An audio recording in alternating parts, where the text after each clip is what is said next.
할렐루야. 제가 벌써 우리 교회 부임한 지가 7년이 되었네요. 2015년 7월 19일, 딱 한 달 모자란 만 7년이 되었습니다.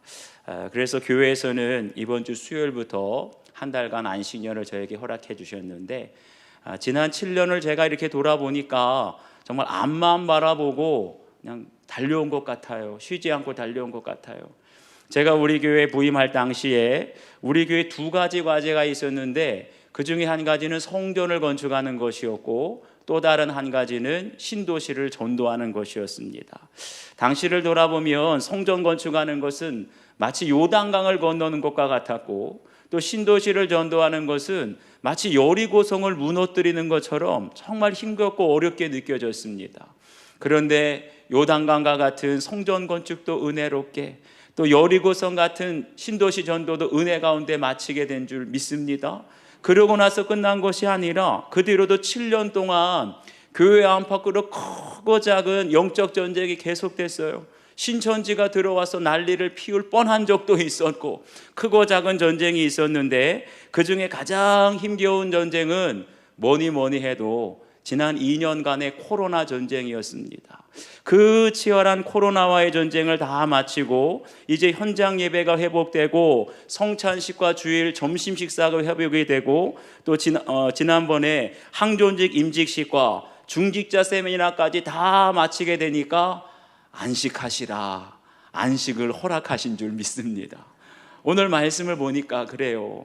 이스라엘 백성들도 여호수아와 함께 요단강을 건너서 여리고성을 무너뜨리고 7년 동안 가나안에 있는 적들과 치열하게 전쟁을 하고 그 땅을 다 점령하고 났더니 그 땅에 전쟁이 그치고 안식을 누리게 되었더라. 간절히 바라기는 이러한 은혜가 저와 여러분의 가정에도 있게 되길 주의 이름으로 축원합니다.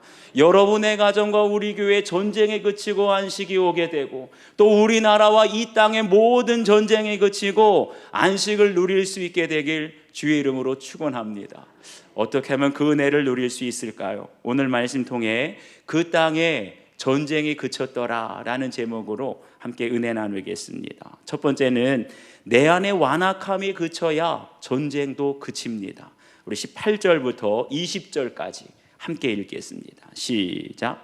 여호수아가 그 모든 왕들과 싸운 지가 오랫동안이라.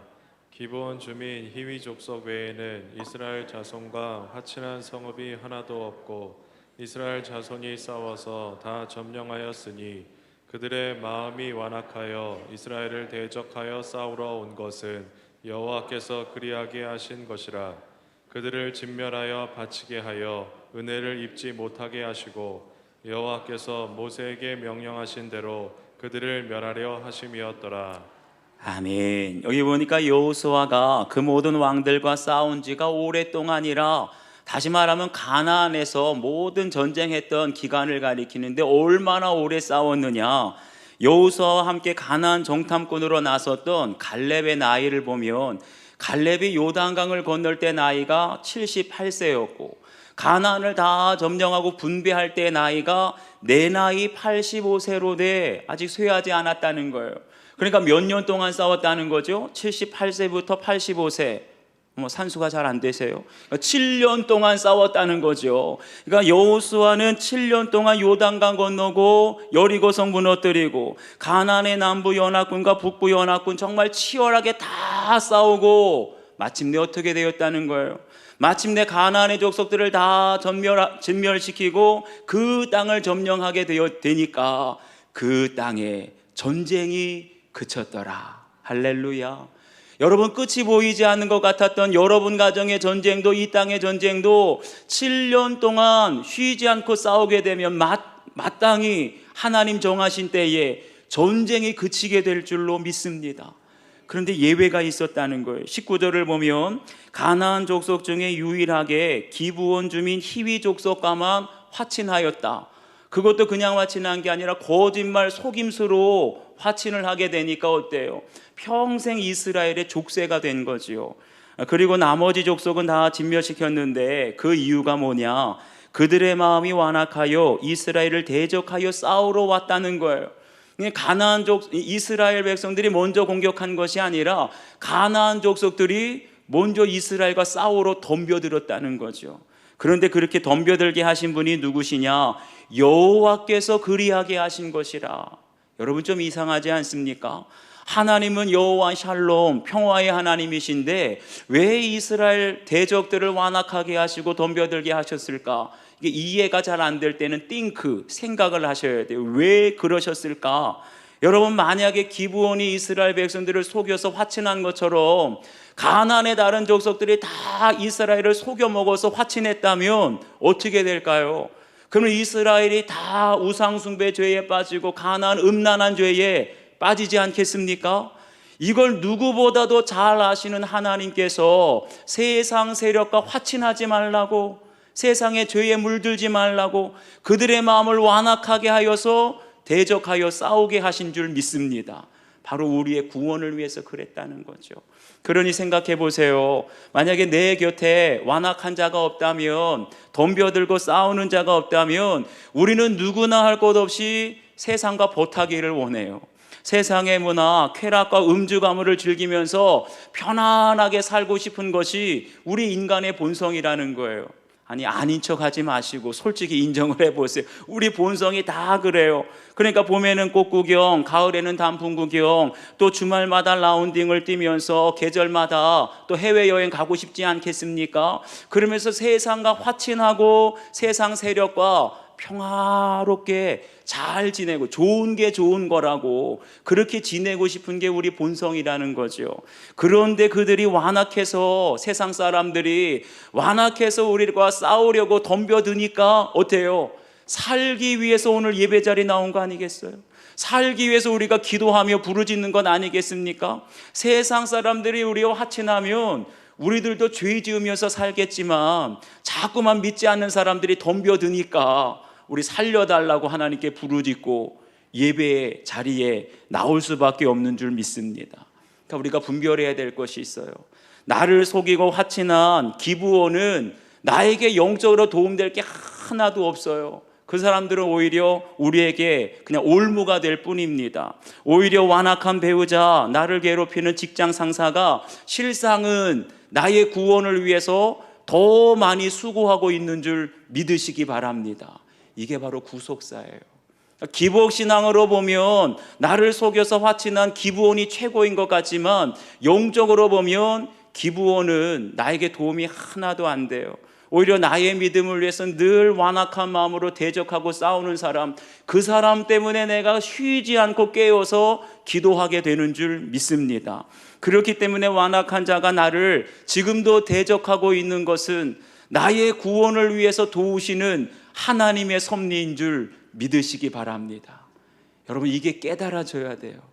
이런 구속사가 깨달아져야 내 안에 전쟁이 그치고, 구속사가 깨달아져야 저와 여러분 가정의 전쟁이 그치고 안식을 누리게 될 줄 믿습니다. 제가 군대에 있을 때 교회에 가면서도 단 한 번도 그냥 간 적 없고 늘 말할 수 없는 비난과 욕설, 협박을 들으면서 예배를 드리러 갔어요. 그러면서도 늘 마음속에 들었던 생각은 저 나를 괴롭히고 핍박하는 불신자들, 고참들과 화친할 수는 없을까? 인간인데 어떻게 그런 마음이 없을 수 있겠어요? 항상 그런 마음을 가졌죠. 그러다가 기회가 왔습니다. 부대 안에 큰 회식을 하게 되는데 그때 저를 핍박했던 불신 고참 한 사람이 가만히 다가오더니 제 귓속말 하는 거예요. 야, 평소처럼 뻣뻣하게 있지 말고 오늘 같은 날은 분위기 좀 살려. 그게 뭐겠어요? 술 마시고 노래하라는 뜻이죠. 그래가지고 정말 그때는 불신자들과 화친하기 위해서 처음으로 술도 마시고 뻣뻣하던 제가 노래도 부르고, 그러니까 다 좋아하는 거예요. 다 기뻐하고 좋아하길래 아, 됐다, 이제 저들과 화친하게 되었구나, 앞으로는 교회 갈 때 반대하지 않겠지, 착각이었어요. 그 다음에 교회 간다고 하니까 저에게 돌아온 것은 이전보다 더 심한 무시와 비웃음의 말들만 들려오는 겁니다. 교회 간다고 했더니 야, 김진, 너 술도 잘 마시던데 무슨 낯짝으로 교회 가냐? 그냥 교회 가지 말고 우리랑 계속 술이나 마시고 노래나 부르면서 놀자.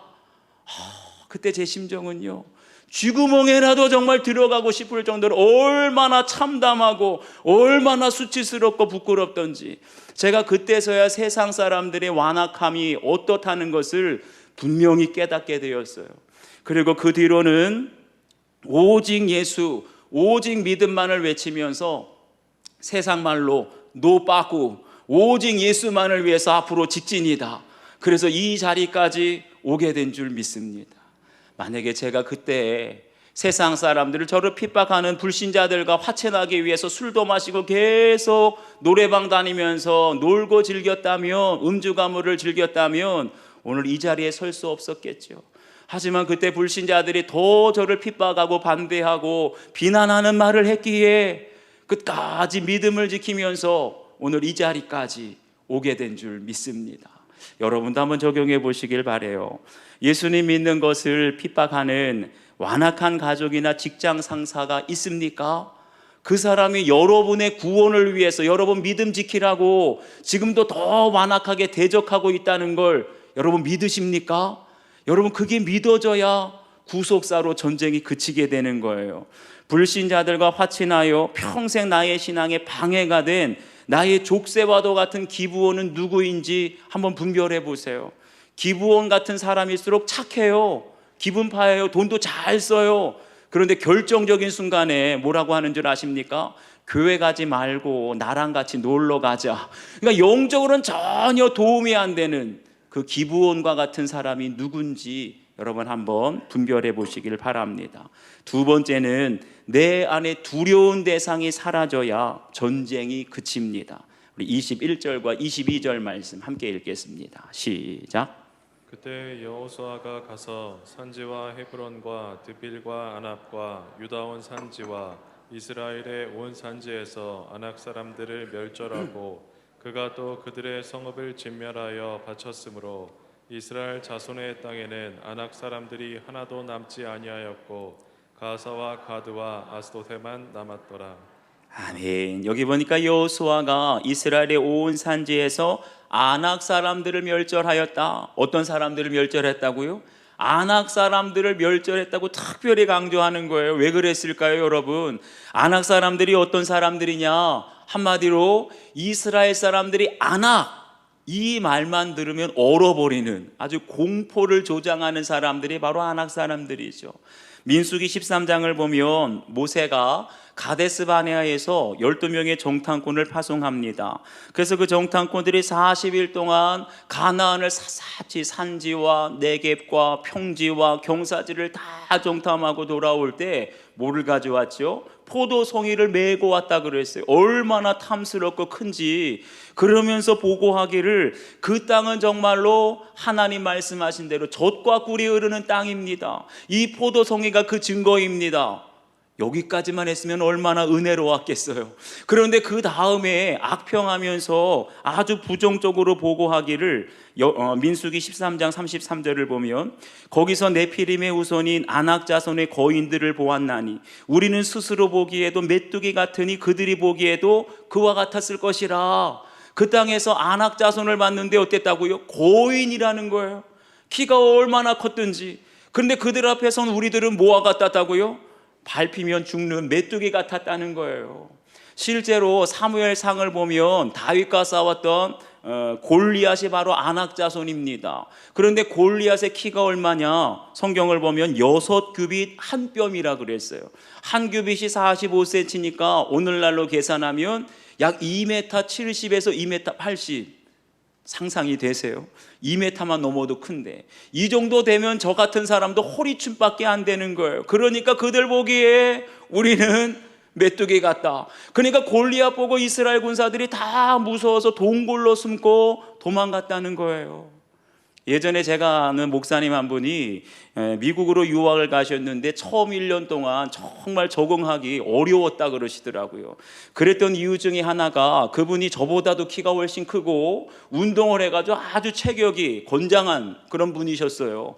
그런데 그런 분도 미국에 가보니까 왜소하다는 거예요. 그런데 저 같은 사람은 어떻겠습니까? 그러니까 그 사람들이 우리가 한국에서 아무리 비만인 사람도 미국에 가면 걱정하지 마세요. 다 아담 사이즈 되고 슬림 사이즈예요. 괜히 다이어트 할 필요 없어요. 미국 사람들이 얼마나 덩치가 큰지 우리나라 사람들 비만도 미국에 가면 다 날씬하니까 걱정하지 마시길 바랍니다. 그러니 그 사람들이 키도 크지요, 덩치도 크지요. 그리고 미국에 가면 여러분 얼마나 부자들이 많은지, 비버리 힐스에 가면 우리나라 한남동 부자는 부자도 아니에요. 어쩌면 그렇게 잘 살아도 그렇게 잘 사는지. 그러니까 미국에 가서 신장부터 시작해서 언어면 언어, 문화면 문화, 경제적인 수준까지 너무나 차이가 큰 거예요. 그냥 미국에 있는 동양인들은 다 미국 사람들 보면서 뭐라고요? 우리는 메뚜기다. 아무리 한국에서 자신 있는 사람, 당당하게 사는 사람들도 미국에 가면 기가 죽고 주눅이 들고, 그러니까 자신감이 없어지는 거죠. 그게 바로 메뚜기 컴플렉스입니다. 그런데 보세요. 하나님이 약속하신 가나안 땅, 정말 젖과 꿀이 흐르는 땅이에요. 포도송이만 보면 너무나 좋은데 아낙 사람들은 도저히 물리칠 수가 없는 거예요. 그러니까 그 자리에서 이스라엘 백성들이 밤새도록 통곡을 하면서 차라리 애굽에서 죽었으면 좋았을 것을 하면서 하나님을 원망하기 시작하는 겁니다. 그러니까 결국 하나님에 대한 이 원망과 불평 때문에 40년 동안 광야에서 방황하지 않습니까? 그런데 여기서 우리가 알아야 될 것이 있어요. 하나님을 향한 원망과 불평, 그 근본 밑바닥에는 뭐가 있죠? 하나님이 싫어서가 아니라 아낙 자손에 대한 두려움과 공포심 때문에 원망과 불평이 나왔다는 거예요. 지난주에도 제가 말씀드린 것처럼 우리 한국 축구가 아무리 세계적인 기술력을 가지고 있어도 유럽 축구에 대한 공포, 두려움이 있으면 실력 발휘가 안 돼요. 몸이 얼어버리니까 백전백패입니다. 그런데 2002년 한일 월드컵 때 그 두려움을 극복했어요. 두려움을 극복하게 되니까 도저히 상대가 안 되는 이탈리아도 이기고, 이 기적이죠. 포르투갈도 이기고, 그때 처음으로 스페인도 이기고, 할렐루야. 보세요. 이스라엘 백성들의 광야에서는 아낙 자손이라는 말만 들어도 얼었어요. 아낙 자손이라는 말만 들어도 메뚜기처럼 작아졌어요. 그런데 날마다 말씀을 묵상하고 말씀대로 순종하니까 어느덧 요단강을 건너게 됐어요. 말씀대로 순종해서 여리고성을 돌다 보니까 여리고가 무너졌어요. 그래서 날마다 말씀대로 정말 믿고 순종하다 보니까 어느 날 갑자기 습격하여 가나안의 모든 족속들을 물리치다 보니까 나도 모르는 사이에 나에게 공포감을 주었던 그 아낙 자손도 멸절하고 그 성읍을 점령하게 된 줄 믿습니다. 사랑하는 여러분, 저와 여러분에게도 눈만 뜨면 두려운 그런 아낙 사람들이 있지 않습니까? 요즘에 특별히 주식시장, 부동산 시장이 아주 불안하죠. 주식 투자한 분들 잠이 안 온다 그래요.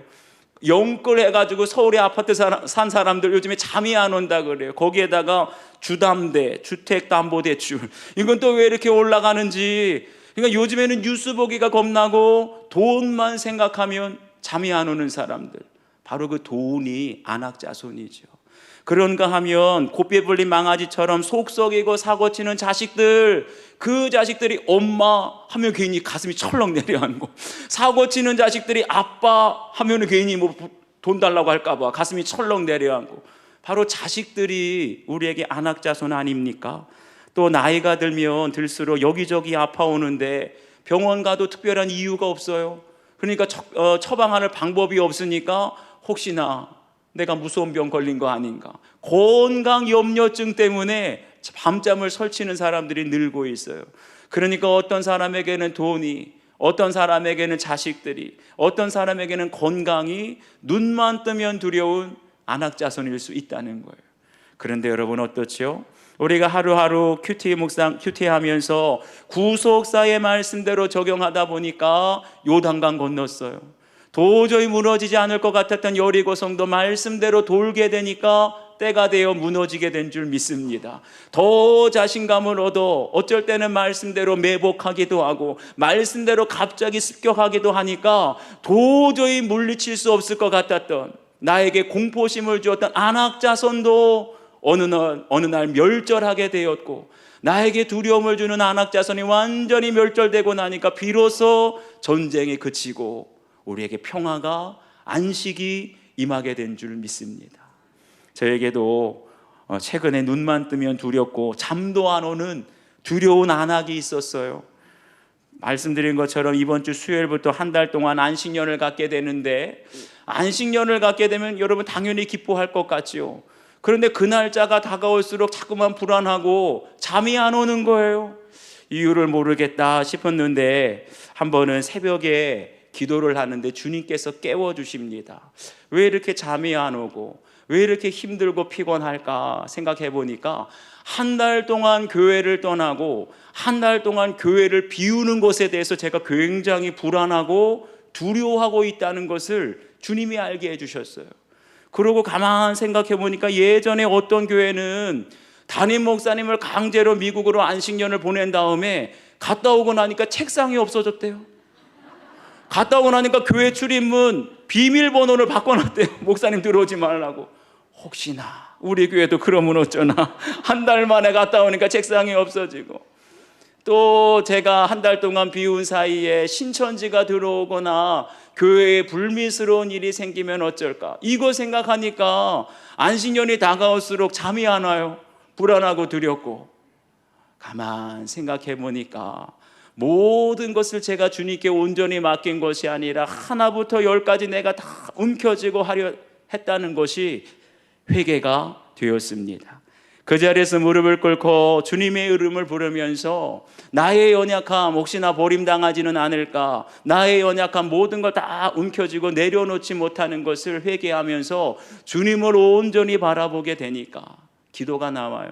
주님, 이제 사람 몇몇이 이끌어가는 우리 수인중앙교회가 아니라 철저히 주님이 주인 되시고 주님이 이끌어가시는 교회 되게 하여 주시옵소서. 그래서 주님 앞에 저의 두려운 마음, 버림당할 것에 대한 두려움, 혹시나 불미스러운 일이 생길 것에 대한 두려움을 다 내려놓고 주님을 바라보게 되니까 어느새 눈만 뜨면 두려운 안악이 사라지게 되고 평안함을 주신 줄 믿습니다. 이제는 편안히 갔다 올 수 있을 것 같아요. 여러분도 한번 적용해 보세요. 지금 나에게 눈만 뜨면 두려운 안악은 무엇입니까? 돈입니까? 자식입니까? 건강입니까? 과거에 나를 공포에 떨게 하던 안악이 멸절되고 전쟁에 그친 사건이 있습니까? 여러분 한번 보세요. 절대 나는 극복 못해 했던 그런 안악, 말씀대로 순종하면서 나아가게 되면 어느새 그 안악을 우리가 극복하고 멸절하게 될 줄 믿습니다. 마지막 세 번째는 기업을 나누어 줄 때 전쟁이 그치게 됩니다. 23절 말씀 함께 읽겠습니다. 시작. 이와 같이 여호수아가 여호와께서 모세에게 말씀하신 대로 그 온 땅을 점령하여 이스라엘 지파의 구분에 따라 기업으로 주매 그 땅에 전쟁이 그쳤더라. 아멘. 여기 보면 그 땅에 전쟁이 그쳤더라 라고 했는데 전쟁이 그쳤다는 게 뭐죠? 이제 이스라엘 군사들이 두 발 쭉 뻗고 잠을 잘 수 있게 되었다는 걸, 그게 바로 안식이죠. 그런데 언제 안식을 누리게 되느냐?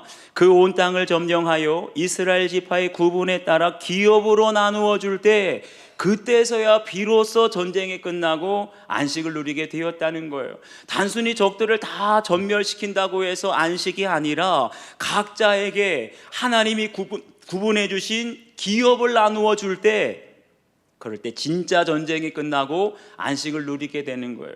그러니까 이때 가장 중요한 것은 하나님께서 구분해서 나에게 나누어 주신 모든 것이 나의 기업이라는 것, 하나님 주신 기업이라는 것, 이것이 믿어지는 사람만 안식을 누리게 될 줄 믿습니다.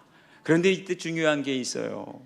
하나님께서 우리 각자를 위해서 구분해 주신 기업이 있는데 내 마음대로 원하는 기업이 아니라 하나님의 원하시는, 하나님의 뜻대로 정하신 기업이라는 거예요. 그래서 어떤 사람에게는 기업으로 산지를 주시고 어떤 사람에게는 내겝을, 어떤 사람에게는 경사지와 평지를 주신다는 겁니다. 그런데 내 상황과 조건이 어떠하든지, 그것이 산지든지 내겝이든지 하나님께서 나에게 꼭 맞는 기업을 주셨다, 이것이 믿어지게 될 때 그때 안식이 온다는 거예요. 여러분 보세요. 하나님께서는 우리 각자에게 허락하신 기업, 분깃이 있는데 그러한 기업과 분깃이 각자에 따라서 다 부유하고 다 성공하는 것만 주시는 건 아니에요. 어떤 사람의 분깃은 오히려 가난과 고난이 있을 수 있고, 어떤 사람의 기업은 오히려 아픔과 슬픔이 있을 수 있다는 거예요. 그런데 어떠한 기업과 분깃이든지 그것이 하나님이 나에게 맞는 것을 주신 것인데 왜 나에게는 산지를 주셨냐고, 왜 나에게는 밋밋한 평지를 주셨냐고, 마음에 들지 않다고 그렇게 원망하고 불평하면 안식이 있다고요, 없다고요? 안식이 없어요. 그러니까 늘 불평하고 원망하면 그 마음에 전쟁이 그치지 않게 되는 거예요. 지난주 며칠 동안 비가 간간히 내렸죠. 그냥 흡족히 내렸으면 좋겠는데 그냥 찔끔찔끔 내려서 아쉽기는 하지만, 그래도 비가 오고 나니까 얼마나 숲이, 나무가 살아나고 공기가 깨끗하든지. 하루는 저녁에 아내와 함께 산책을 하면서 동네를 한 바퀴 도는데요, 비가 바로 오고 나서 나가니까 풀냄새가, 그 나무 숲 사이에서 그 나무들이 호흡하면서 행복하다고 그 뿜어내는 공기, 여러분 맡아보셨습니까? 정말 맑고 깨끗해요. 제가 어렸을 때 그냥 시골에서 살다 보니까 그 기억이 나가지고 아내한테 그랬어요. 나는 어렸을 때부터 이런 풀냄새, 숲에서 나오는 공기를 마시는 게 너무나 좋다고, 진심이거든요. 그랬더니 제 아내가 제 말을 듣고 나서 하나님께서는 참 각 사람에게 꼭 맞는 환경을 허락해 주시는 것 같다고, 정말 우리 교회가 당신과 나에게 꼭 맞는 하나님이 주신 교회라고. 아멘도 안 하시네요. 저는 속으로 아멘 그랬어요. 그러니까 저 아내가 여기 올라오기 전에 마독사가 있다 그러더라고요. 마누라 덕분에 사는 사람. 제가 마독사예요, 마독사. 그냥 제가 모르는 걸 깨닫게 해주는, 하나님이 각 사람에게 꼭 맞는 환경을 주신다고. 이것이 믿어지는 사람이 안식을 누리게 될 줄 믿습니다. 사랑하는 여러분, 여러분의 가정과 직장을 하나님이 정말 뽑아서 주신 나의 기업인 것이 믿어지십니까? 여러분의 남편과 여러분의 아내가 수많은 사람 중에 하나님이 뽑고 또 뽑아서 주신 나의 기업인 것이 믿어지십니까? 좀 작아지는 것 같은데 여러분, 그렇다면 우리 가정에 주신 아들, 딸뿐만 아니라 사위와 며느리도 하나님께서 뽑고 뽑아주신 나의 기업인 줄 믿으시기를 주의 이름으로 축원합니다. 이것이 믿어지면 전쟁이 그쳐요. 더 이상 부부싸움 안 해요. 자녀들과 전쟁이 그쳐요. 그런데 언제 왜 전쟁이 그치지 않느냐? 늘 주님이 주신 것 만족이 마음에 안 드는 거예요. 내가 원하는 직장, 내가 원하는 재물, 내가 원하는 자식, 늘 그것을 위해서 들들들들 볶다 보니까 전쟁에 그치지 않고 안식이 없는 것이죠. 어떠한 곳에든, 그것이 산지든 네겝이든 평지든 경사지든, 하나님께서 우리 가정에 꼭 맞는 환경과 조건을 주신 줄 믿습니다. 나의 기업인 줄 믿습니다. 만족하게 될 때 더 이상의 전쟁은 그치고 여러분 가정의 평화가, 안식이 오게 될 줄 믿습니다. 조카와 아들들을 비교하며 감사하지 못한 삶을 회개했다는 성도님의 큐티인 간증입니다. 아주버님이 2번이나 이혼하시는 바람에 조카는 부모의 보호를 제대로 받지 못하고 살아서 불쌍했다는 거지요. 명절에 볼 때마다 큐티인을 선물하며 복음을 전했지만 조카는 별 반응이 없었습니다. 그러던 어느 해 추석 명절이 마침 주일이라 조카에게 예배 참석을 권했는데, 그날 조카는 예배에 참석해서 말씀을 들으며 눈물을 흘렸고 곧바로 교회에 등록했습니다. 그 후에 자신의 아버지를 전도하더니 또 신결혼하여, 믿음으로 결혼하여 아들 둘을 영적 자손으로 낳았습니다. 정말 기쁜 일 아니겠어요? 그런데 저는 처음부터 공동체에 잘 속해가는 그 조카, 불쌍한 조카를 보면서 함께 기뻐하기보다는 그렇지 못한 제 아들들과 비교하느라 열등감과 시기심으로 제 안에 다툼과 전쟁이 끊이지 않았습니다. 아니, 조카를 보면 얼마나 감사가 넘치겠어요. 근데 내 아들들은 뭐야? 이거 생각하니까, 비교하니까 늘 다툼과 전쟁이 끊이지 않았다는 거죠. 그러다가 재작년에 큰아들이 목사님 주례로 결혼하고 나서야 제 마음이 조금 풀렸고, 무엇보다 10년간 방구석에서 나오지 않고 방황하던 둘째 아들이 청년부에 속해가는 은혜를 통해서 감사가 나왔습니다. 하나님은 이미 저에게 양식과 좋은 땅, 기름진 것과 수레 같은 내게 구분해 주신 기업을 다 주셨는데도 저는 그 은혜를 잊고 남들과 비교하느라, 그것도 누구예요? 조카. 남들과 비교하느라 하나님께 감사하지 못하고 안식을 누리지 못했습니다. 아무리 좋은 것 주셔도 비교하는 사람은 안식이 없어요. 전쟁이 끝이지 않죠. 이제는 자녀에 대한 욕심을 내려놓고 오직 예수님만이 제 삶의 모든 것이 되시길 기도합니다. 이번에 적용은요, 작은 아들에게 잔소리가 올라올 때 꿀꺽 삼켜보겠습니다. 여러분, 이게 구속사의 적용이에요. 그냥 뭐 아들 속 썩이는데 앞으로는 아들을 사랑하겠습니다, 이건 적용이 안 돼요. 얼마나 사랑하겠다는 거예요. 사랑하더라도 정말 속이 터지지요. 잔소리가 목구멍까지 올라오겠지만 그 잔소리를 꿀꺽 삼키겠습니다. 나는 죽겠습니다. 이게 적용이에요. 여러분도 한번 적용해 보시길 바랍니다. 내게 주신 가정과 직장, 물질과 환경이 하나님이 내게 구분해 주신 기업임을 믿으십니까? 아직도 다른 사람과 비교하진 않나요? 저 사람은 연봉이 얼마라는데, 직장에서 복지가 얼마나 좋다는데. 그러면 여러분, 안식이 없어요. 여전히 남들과 비교하며 안식을 누리지 못한 것은 무엇인지, 자식들을 비교하고 있습니까? 아니면 남편을 비교하진 않나요? 아파트 평수 비교하지 않나요? 그럼 평생 전쟁에 그치지가 않아요. 만족할 때, 감사할 때, 그럴 때 안식과 평화가 임하게 될 줄 믿습니다. 기도하겠습니다.